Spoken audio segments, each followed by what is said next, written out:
Paris, the city of light, the city of romance, art, and revolution? On the night of October 17, 1961, those same bright lights flickered, and the streets of Paris turned red.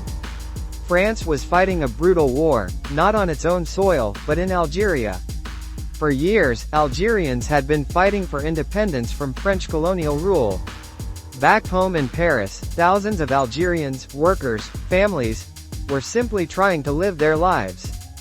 But tensions were boiling. Curfews were imposed only on Algerians. Police raids, harassment, and arrests were routine. And then came the protest.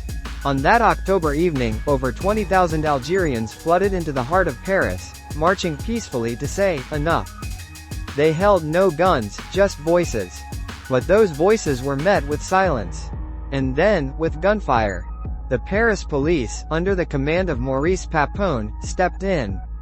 They blocked bridges, shut down streets, and then unleashed chaos.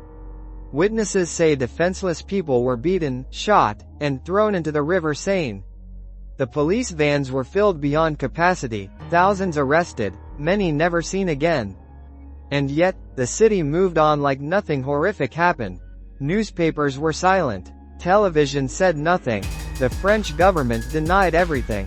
For decades, the Paris Massacre of 1961 remained a ghost, whispered about, never spoken of openly. It wasn't until the 1990s, more than 30 years later, that survivors and historians forced the truth into the light.